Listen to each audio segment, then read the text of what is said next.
Hello and welcome to the DeCesare Group Podcast. I'm your host, Jim DeCesare. We hope your February is off to a great start, and thanks for being here. If you enjoy the podcast, be sure and tell your friends. We love sharing success stories of businesses in Bowling Green, and boy, do we have a good one today. If you or your business has a need for screen printing or embroidery over the last 30 years, chances are you have turned to Blue Cotton. Yes, you heard me right. Blue Cotton has been around for more than 30 years, providing custom t-shirts, jackets, hats, and much more for clients all over the world. Whether your order is big or small, Blue Cotton is 100% focused on the customer experience and the employee experience. You're going to love my conversation with Mike Coffey, founder and CEO of Blue Cotton, along with Julie Denton-Price, partner and chief revenue officer. Here's my conversation with Julie Denton-Price and Mike Coffey. Mike and Julie, welcome to the DeCesare Group Podcast. Thank Good you. to be here. Thanks for having us. Well, I'm glad to get you in here because Blue Cotton, hard to believe, but you all been around for 30 years. Mike, tell us about this. It is hard to believe. It's what do they say? It's an overnight success, 30 years in the making. Yeah. That's what it seems like. I started selling T-shirts in 1991 to fraternities and sororities, and it was just supposed to be a temporary deal at the time. I was supposed to be a CPA, but you know, the kind of temporary redirect turned into a long road, and now it's a business filled with a lot of purpose and a lot of passion, and you know, we're really proud of what we've done in the last 33 years, and that's been credit to a lot of different people. That's not, you know, this business that I started, and it's a business that I have helped to build, but there have been a lot of other people along the way, and you know, people like Julie. Sure. So where was your first location? Well, I mean, because I know one. How far back do you want to go, Jim? Well, my apartment on Highland Way is where it started. You know, Oh, my original stationery. in the basement? My original stationery said 1708 Highland Way, Suite B. Sweet. Well, really, that was just a fourplex over on Highland Way. Yeah. So I was in several apartments and then Yeah. houses. Well, my first location, we built that in 1999. And we moved into the corporate park over behind the post office on Scottsville Road on Vanderbilt Right. Court. And so that was our first place. Okay. And then y'all had a store on Broadway for a little bit, I think. we built the building on Vanderbilt Court, and we quickly outgrew that, and we bought the lot next door. We built another building right next door. So we had two buildings side by side on Vanderbilt Court. The store on Broadway, a lot of people ask about that. That was just a retail operation. Right. That just had 3 or 4 people working down there. People used to say to me all the time, how do you get 70? Because we'd say we have 70 employees. And they say, how do you get 70 people in that building? Like, we don't get 70 people in that building. Our headquarters were always out there at the corporate park. Yeah. And then the retail store was something that we tried for a while. I think we started that in 2007, maybe. 2009. And we had that for a while. But then we moved to our current location over in the South Industrial Park. Right. On Mitch McConnell Way. We did that in June of 2016. And so now we've got about 50,000 square feet and about 130 people that work in that location. So we're all under one roof right now. Yeah. So you've been there almost 10 years now. Actually, yeah, we've been there. Yeah, this will be our 9th year at Wow. Mitch McConnell, which is hard to believe because when we first walked into that place, it seemed like the most gigantic place I had ever been in. And now it just seems like, where are we going to go next? Yeah, the walk from the front door to shipping felt like it was going to be a minute till we got there, and now it's just part of what we do. So. Yeah. You get your steps in, Right. too. Mm-hmm. Yeah. So, well, talk about your employees. How many employees do you have? You started with one. Started with one. So where are you today? We're at about 130. Last year awesome. at our peak, 130 people. And I know it's hard to believe sometimes. You know, it was really important for me to have a family kind of atmosphere. And when it was early, when there were just like when we moved into the place in 1999, there were about 10 of us. There were 3 or 4 people in the front. There were 3 or 4 people in the back. And, you know, it was like, those were like kind of some really romantic days because, you know, everybody knew each other and we had a lot of fun. And, you know, we weren't that busy. We thought we were pretty busy, but we weren't that busy. We goofed off a lot. Compared to today, we did right? We did a lot of cool stuff, played a lot of games, you know, a lot of competitions, silly things that companies did.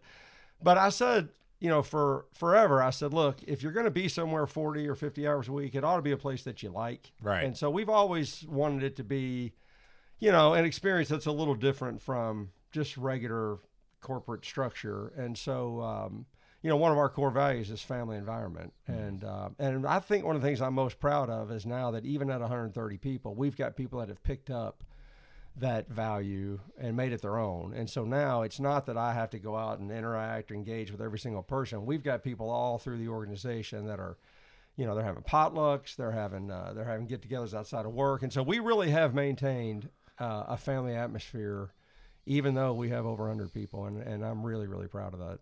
Well, with any, and I know Julie works with the Genius group. Working Genius. Yeah. And with any organization, culture is always going to win.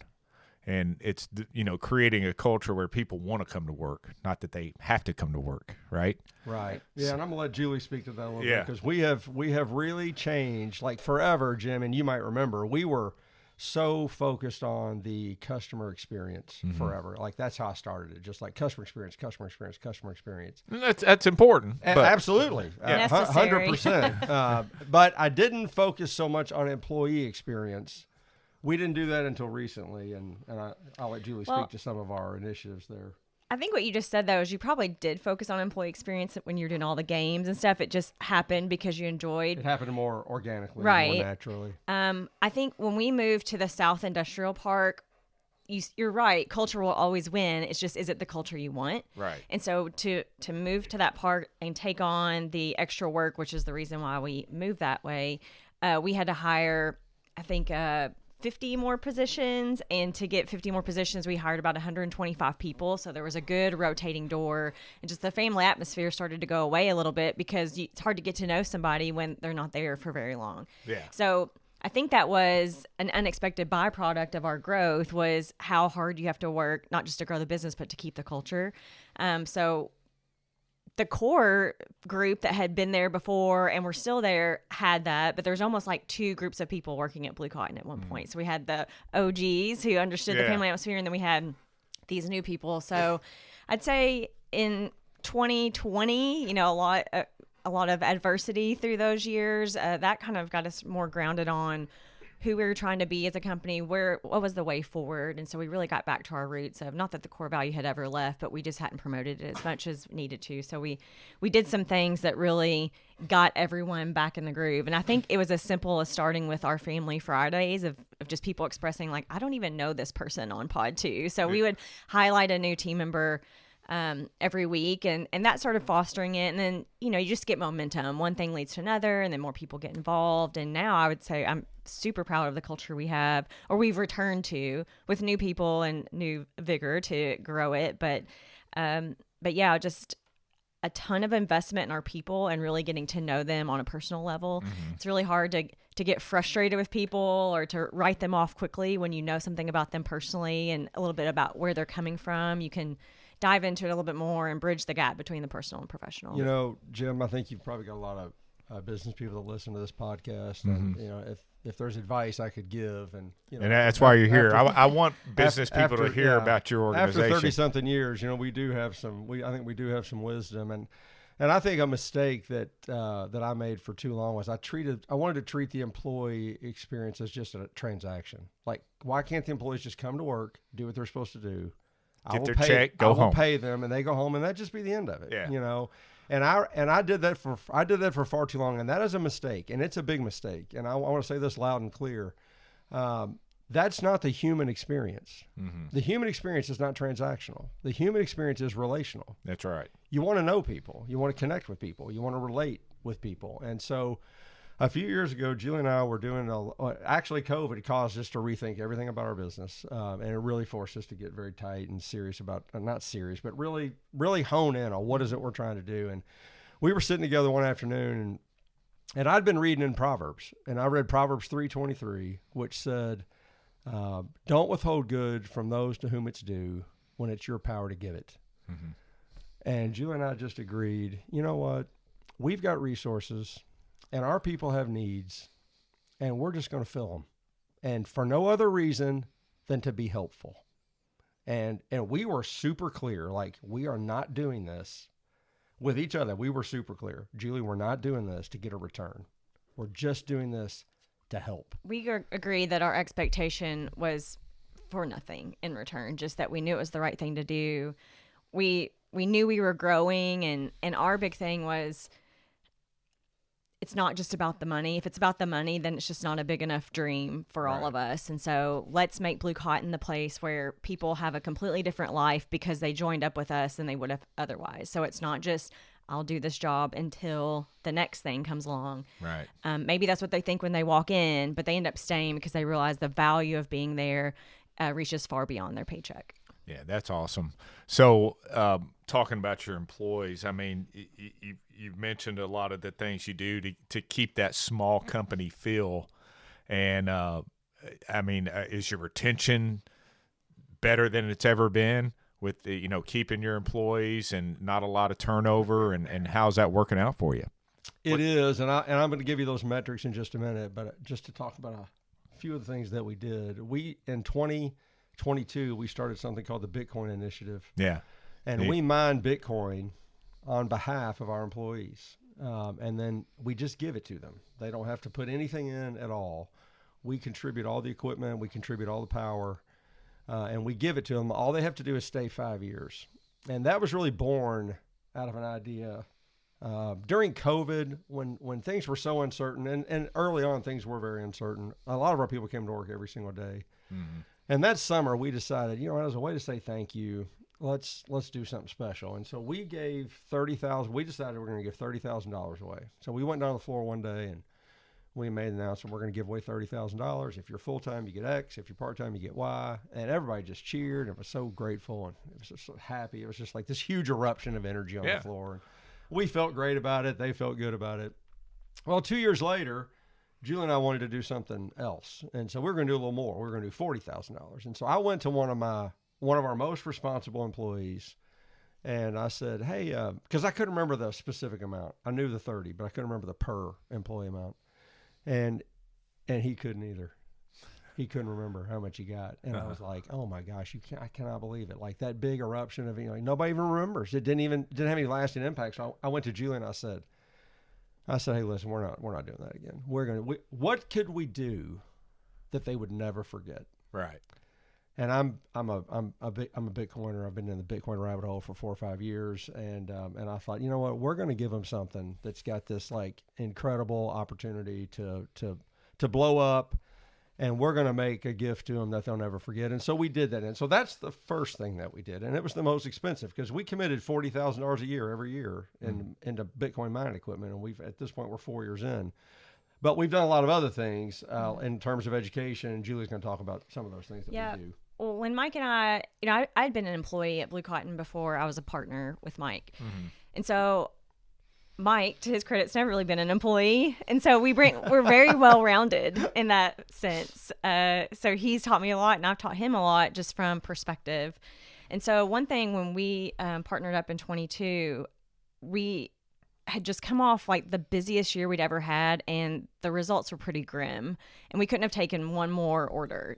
We were just busier than we've ever been. So I just told him, right. And so we made some big decisions. We fired some customers, which was really scary because it you're looking at dollars coming in, but it was the best thing for our team. And one thing I told Mike, I was like, we need more people thinking about our business. It can't just be me and you because we just can't carry this whole thing on our shoulders. And so from an employee perspective, this isn't everyone, but it was for me. And there's plenty of people in our company that even if I wasn't the owner or the manager, I wanted to know how I could be of help and like, what's my impact? What can I do? Where are we going? What's the vision?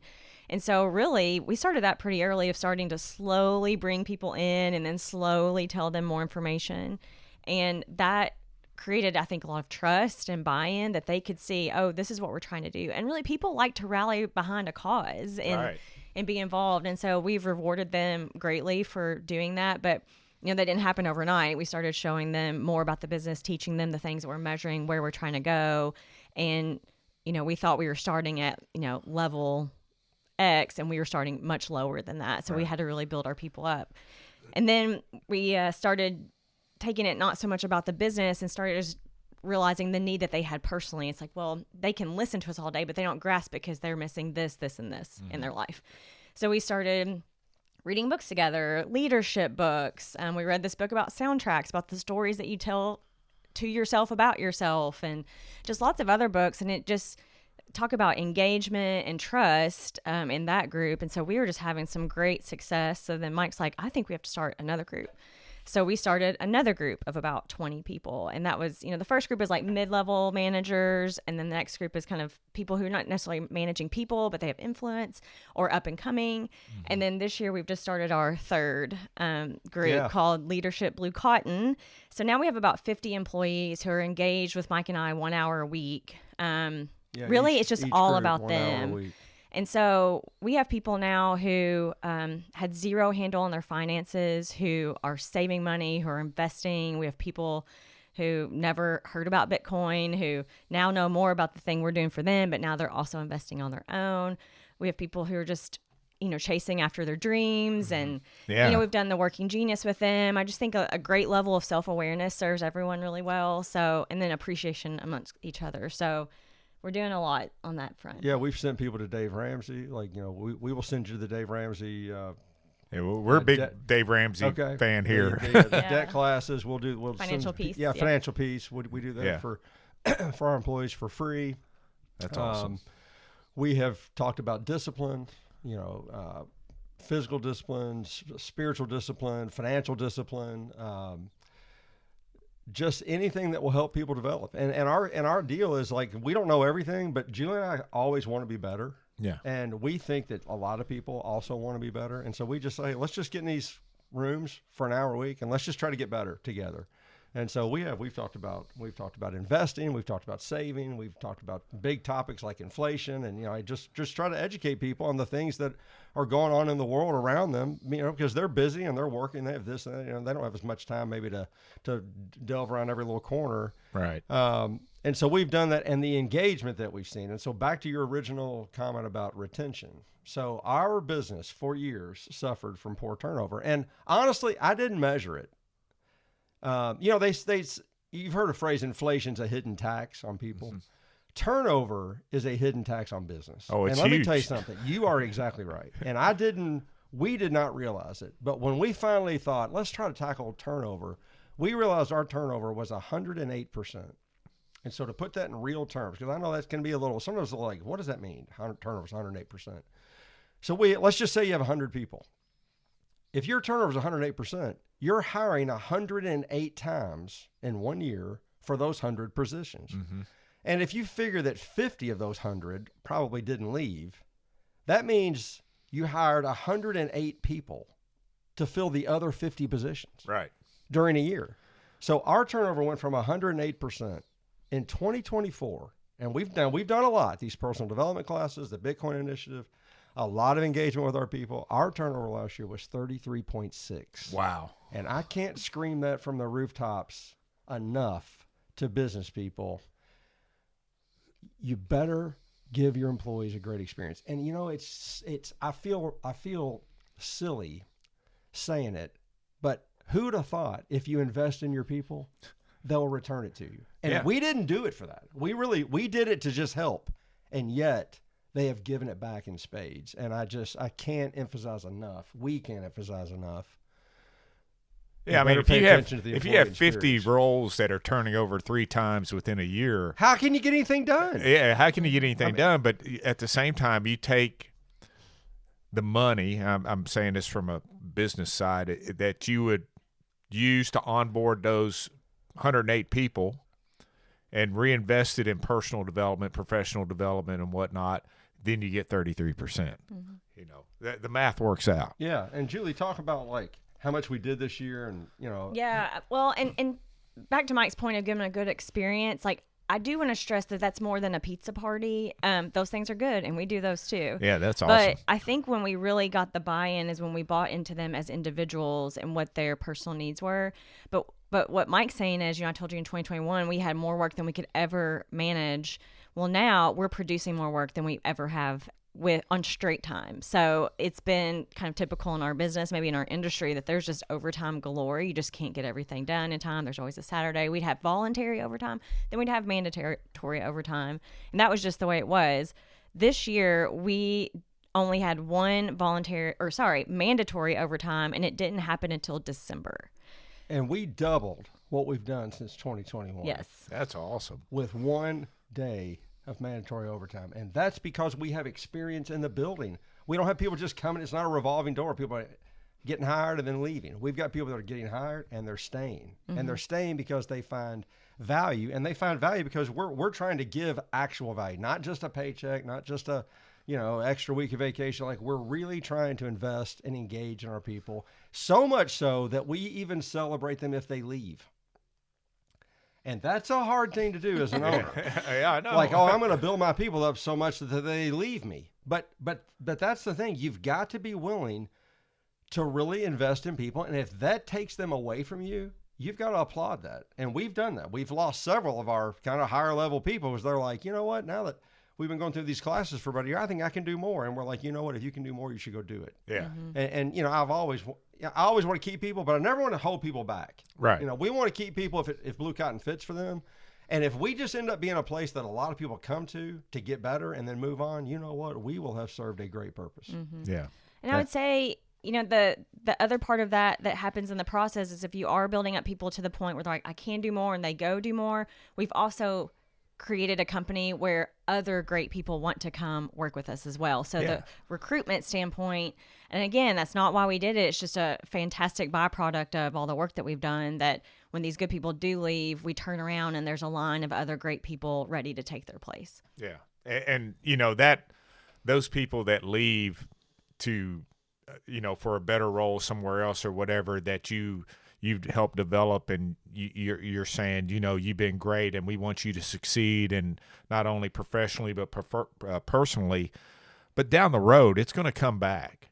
I mean, it always does. That person might be in charge of a company that's in charge of buying T-shirts, and they're going to call you, or they may recommend people to you saying, like you said, people talk.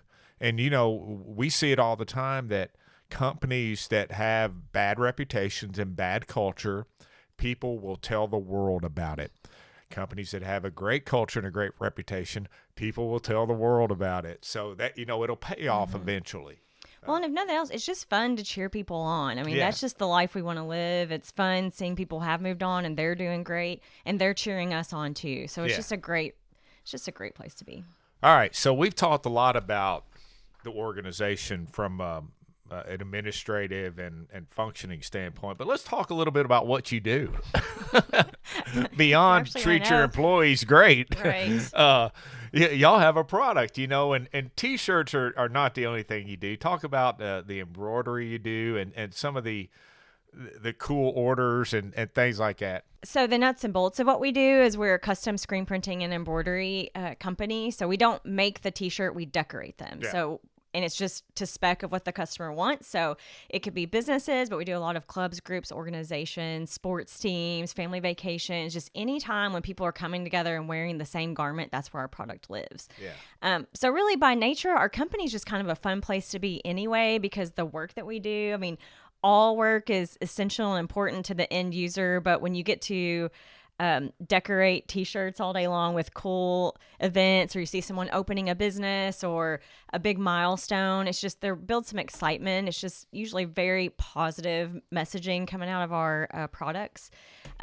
We say like T-shirts mark the memories of our lives or mark the moments of our lives. It's Jim, I do know you, but if I just met you, if I asked you to show me your T-shirt drawer, I could tell a story about your life. Yeah. The things that you keep are those special moments to you. It's not that the T-shirt was your most favorite, but it represented a time that was very special to you. And actually, I know you're a runner, so how many running T-shirts do you have? I just purged a bunch of them. But I bet there's some that you kept. There are some I kept, and then, I've got like a Jimmy Buffett T-shirt from a concert, or a Kiss T-shirt, or, those types of things that I won't get rid of. I'll keep until your children will get rid of. I bet the ones you purged were 15 or 20 years old. Yeah, I mean, kept them that long. Well, I have a rule now. For every shirt I bring in, I have to take one out. Wow. Because or else I'd just have shirts everywhere. So that's kind of my rule is if one comes in, one goes out, and then I let it slack, and then every Christmas break I purged a closet. Right.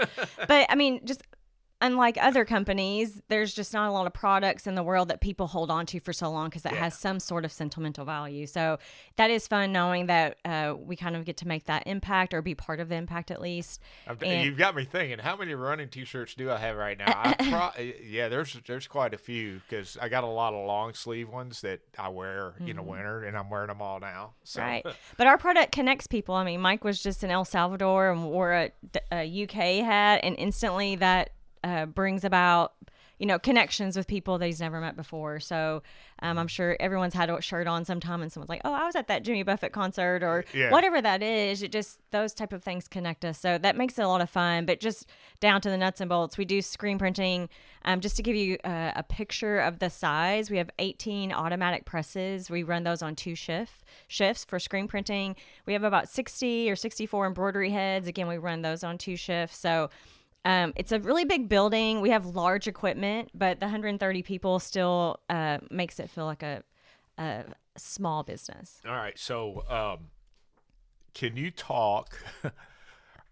This is just some fun we stuff. can talk about anything. Yeah. Some of the most what's the most unusual order you've filled? Oh, dear. Well, I'll start by saying we don't censor our customers. Okay. That's something Mike So you get some bachelorette party T-shirts. There are some things that I would not wear out, but we do draw a line on some things. But so there's a lot of interesting stuff that comes through. We did a ton of bandanas for a Hawaiian radio station years ago. About 5,000 bandanas for a Hawaiian radio station years ago. That was kind of an unusual order, and it was a lot of fun to print those. We've done some stuff for rappers, like around Christmas time. Yeah, we've had some interesting orders. Yeah, that's cool. And I know during COVID, y'all made masks. You did that was an adventure. That was a difficult time. Right.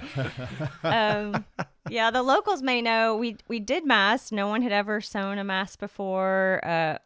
Mike will tell you he doesn't like to hear the word no, and that serves us well. But that the world shut down to where our product really couldn't exist if people can't get together. And so we were sewing masks on embroidery machines, which are not sewing machines, with people who had never worked an embroidery machine before. So it was a challenging time, but it really represented the grit that really is, it's not one of our core values, but it's definitely a quality of the people at Blue Cotton. What about what biggest order you've ever fulfilled? Oh. Years ago, Fruit of the Loom had a tornado there was a tornado in Kansas, one of Fruit of the Loom's warehouses, and they had a 60,000 piece order that they had to get printed super quickly, and they brought it to us, and we printed it for them. That's awesome. Yeah. So being at right place, right time. Yeah. Sometimes. So we can print. We tell people all the time. We print from 6 pieces to 10,000 pieces. But most of our orders, people always think, oh, I'd like to get an order with you, but y'all are so big, you wouldn't want my little order. But our business is built on small orders. Okay. Screen printing is really meant for 10,000, 15,000, 20,000 pieces. But it's weird when I started selling, like I said, to fraternities and sororities, and we just kind of made a niche in the small piece market. And so our average order size is about 65 pieces. Okay. So there's really no order. I mean, we have a minimum of 6. So if it's less than that, we don't do it. But if you have 12 pieces, 20 pieces, I mean, we do that kind of stuff. That's what we do all day long. And we can do 1 to 10,000, but most of the time we do 50 to 200. That's really what we do 80% of the time. What's the furthest you've shipped something to? There was a period when we were shipping internationally. Right now we just ship to the 48 states, and we ship to 50 states. I was thinking the lower 48. Yeah. We ship to all 50 states every month, actually, Canada and some other things, but we were shipping internationally. We're going to start shipping to the Gulf of America and Greenland pretty soon. So we're looking forward to getting products in those places. That's awesome. Tell us about, obviously we do have a lot of businesses that listen, a lot of company leaders. So if you need T-shirts and embroidered, you know where to go now. But talk about your design studio.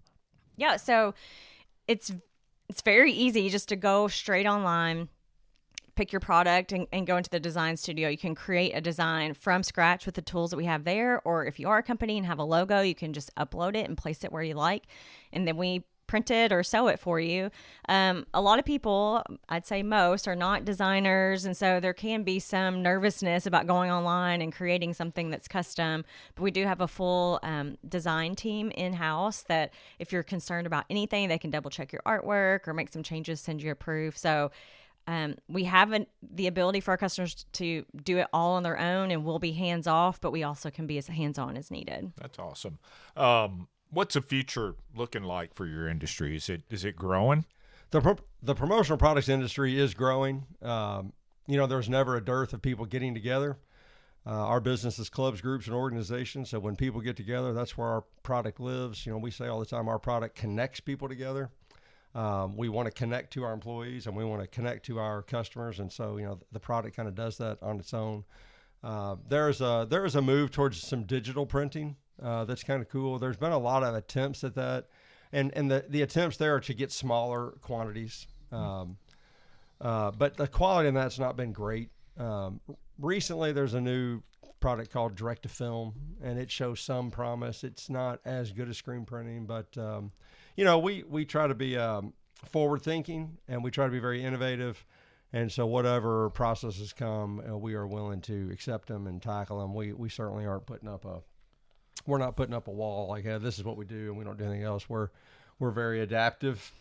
We've had to be. Jim, it's funny. When I started, Julie talked about firing some customers after 2021. When I started, I didn't have anything. Yeah. If somebody said, can you do something? I just said yes. Or if they said, will you do something? I said yes. So I just said yes. So the culture became say yes to everything. And by 2021, we had said yes to way too many things. Mm-hmm. And we were not even focusing on the things that we were the strongest at. And so one of the things that when Julie became a full partner in 2022, one of the things that we first did was decide, what are we going to be? And what are we going to say no to? And I'm going to tell you something. That was tough for me. That was tough for me to say no. It is. But and one of the times we had a big customer and out in Seattle, and we called them up and told them, hey, we're finished. And they said, after about a week, they said, hey, listen, we'll double what we send you if you won't cut us off. And I went to Julie and I was like, hey, they said they double it. And I'll never forget, Julie looked at me and she said, Mike, every minute that we spend working on someone else's business is a minute we're not spending working on our business. And I was like, you know what? You're right. We're going to tell those people no because it's not the right thing for us. And so, really in 2022, we just really focused heavily on growing the Blue Cotton customer. And it's been just fantastic decision for Customers have rewarded us. And sometimes, cutting a customer loose, tough. I mean, we've done it here at the DeCesare Group, and it's not fun. Sometimes it's for the right reasons, and sometimes it's just because they're a bad customer. Mm-hmm. Yeah, and with our customers, they were great people, good work. It just wasn't the work for us. Yeah, it just wasn't the right fit. Right. And it's easier when they're bad customers. Yeah, it's a lot easier when they're bad customers. All right, let's see here. One of the things I wanted to ask you is if for those companies that are listening, any words of wisdom to provide them. I know you talked a little bit about it earlier on, but talk about if you could say one thing to other companies, what would it be? I just think echoing what Mike said earlier, like any time spent on investing in your employees is not time wasted. I think Mike could speak to starting the business. I wasn't there when he started it. I came in at a different time, and I've had the luxury really of seeing it through a different lens. Mm-hmm. But I think both of our perspectives have made it strong. And I just think humanizing the employee experience is not only beneficial to the employee, but it's beneficial to the ownership management. And the quicker they invest in that, the better. Yeah, that's awesome. Yeah, I think I would say, look, it's easy for me at age 57 to say, oh, focus on the employee and do this. And when I was 27, I would have heard that and thought, yeah, but I can't afford to do that. So I think, it depends on where your business is in its life cycle. If it's early, you better focus on being profitable. Mm-hmm. Like first and foremost, you need profits. Yeah. Without profits, there is no investment into anything else. And so if you're at that life cycle, you know what? You might need to say yes to everything because you've got to survive and you've got to have money left over at the end of the month. Taking care of the customer can never be beat. Yeah. I mean, taking care of them the way you want to be taken care of. It's kind of a golden rule idea, actually. Probably should have been one of our core values because from the beginning, wanted to treat people the way I wanted to be treated. And I had a pretty high standard for the way I wanted to be treated. We all do. Yeah. So really taking care of the customer. So I'd say focusing on profit, focusing on taking care of the customer. And then once you've got profits, man, sooner than later, you need to start reinvesting that into your people. Because without your people, you don't have anything. That's right. And we can't stress that enough. And we've talked about some really grand ways what we're doing that, but the time that we take with them to read and discuss a book doesn't cost much than that hourly wage. And I think you'd be surprised how many people would want to engage with you like that, even if it was off the clock. Yeah. Julie and Mike, thanks for being on the DeCesare Group Podcast. Thanks to Julie Denton-Price, Partner and Chief Revenue Officer for Blue Cotton, and Mike Coffey, CEO and founder of the organization, for joining us on the DeCesare Group Podcast. And thank you for listening. Hey, don't forget to subscribe to the podcast on your preferred platform. Leave us a review and share your feedback with us. The DeCesare Group Podcast continues to grow because of you. And you can follow the DeCesare Group across all of our social media platforms, Facebook, X, Instagram, and LinkedIn. We also have a popular newsletter that comes out every Monday morning, Soki Economic Development and Business News. You can subscribe by going to our website, thedecesaregroup.com. The DeCesare Group Podcast is produced by the DeCesare Group, a full-service public relations and consulting company in South Central Kentucky. Our engineer and frequent T-shirt wearer is Justin DeCesare, with content contributions from Brooke Mattingly and research and writing by Amy DeCesare.